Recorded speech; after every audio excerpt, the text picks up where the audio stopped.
Llegamos al cuarto tema de nuestro curso y en esta ocasión nos vamos a centrar en la identidad digital. Para comenzar a hablar de identidad digital nos vamos a preguntar, ¿qué es la identidad?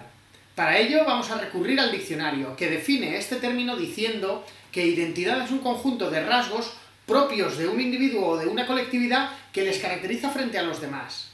Otra de las definiciones que da el diccionario es que es la conciencia que tiene una persona de ser ella misma y distinta a las demás. Si nos fijamos detenidamente en ambas definiciones, vemos que destacan las siguientes ideas. Por un lado se dice que son rasgos propios de un individuo, y por otro lado que le caracterizan frente a los demás, o que es la conciencia que tiene una persona de ser distinta a las demás.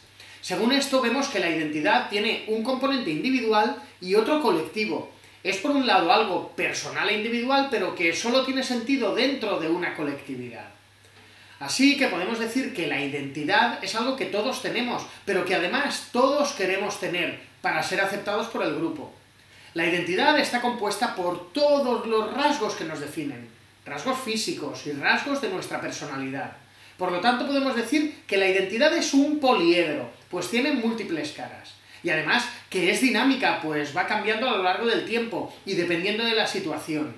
Nuestra identidad no necesariamente va a ser la misma durante toda la vida, y en un mismo momento no mostramos la misma identidad en unas circunstancias que en otras. Yo, por ejemplo, no me muestro igual ahora grabando este vídeo que un domingo cuando estoy con la familia comiendo una paella.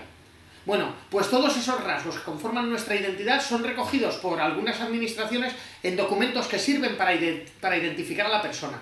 Es el caso, por ejemplo, del DNI, documento de identidad, que recoge rasgos físicos, como por ejemplo en la foto, pero también datos personales como el nombre o la fecha de nacimiento, la dirección, el nombre de tus padres, incluso antiguamente se indicaba cuál es la profesión de la persona.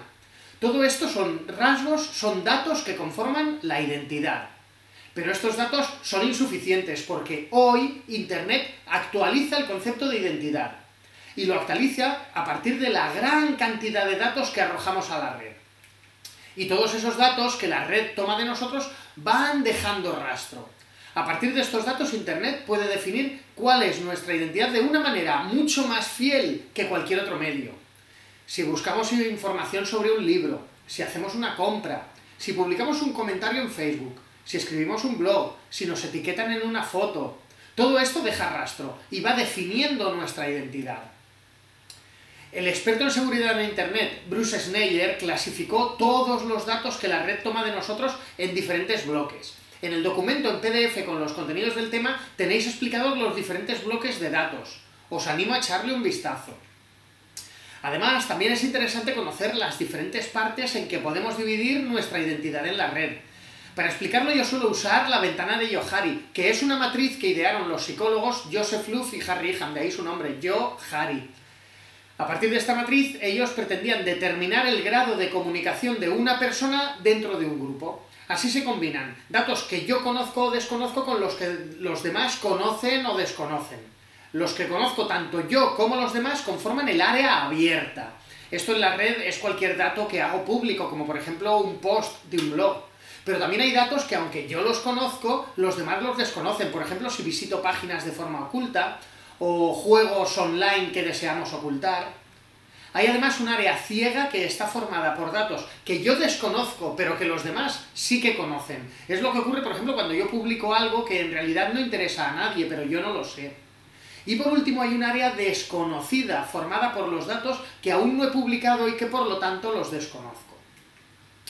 Antiguamente se hablaba de la existencia de una identidad digital diferenciada de una identidad analógica.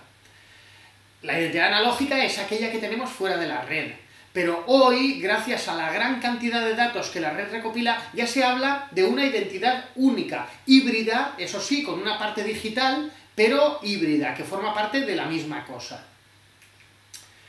¿Y por qué es importante trabajar en clase la identidad digital? Bueno, por un lado, la Convención de los Derechos de la Infancia, que todos estamos obligados a respetar, nos dice que hay que preservar la identidad de los niños y niñas. Y como hemos visto, la identidad ya tiene una parte importante digital.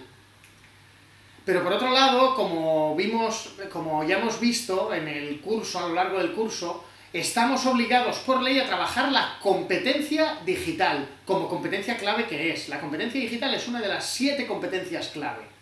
Y como explico en el documento PDF con los contenidos del tema, una de las subáreas que componen la competencia digital es la gestión de la identidad digital. Pero no solo hay que trabajar la competencia digital porque lo diga la ley, porque lo digan los documentos legales. Hay razones de peso entre las que destacan que es preferible que en la red se diga de ti lo que tú dices y no lo que dicen los demás. Además, con una buena gestión de la identidad digital podrás reaccionar a tiempo ante cualquier situación no deseada. Por otra parte, en términos generales, si no te encuentran a ti, encontrarán a tu competencia. Y por último, es importante destacar que una red social, ya sea virtual o una red social analógica, funciona como elemento de protección, pues te permite conectar con los demás. Y cuantas más conexiones online tengas, más conexiones offline podrás hacer. Cuantas más personas conozcas, en definitiva, más posibilidades de éxito tendrás. En el apartado para saber más de nuestro tema, os enlazo un documento con ejemplos de mal uso que algunos jóvenes hacen de las redes y sobre los que es necesario llamar la atención. Para evitar estos malos usos, lo mejor es informar y educar.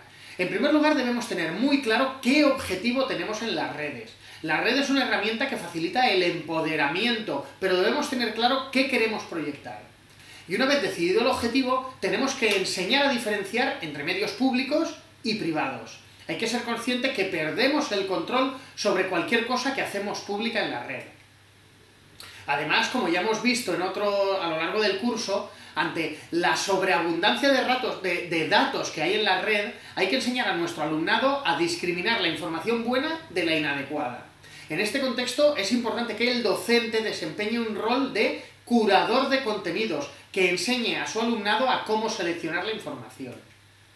Es importante pensar 2 veces antes de publicar. Recordemos, como hemos repetido varias veces en este tema, que no vamos a poder controlar la información una vez la hayamos hecho pública. Así que debemos preguntar al alumnado, ¿realmente queremos que aquello que vamos a publicar lo pueda ver cualquiera?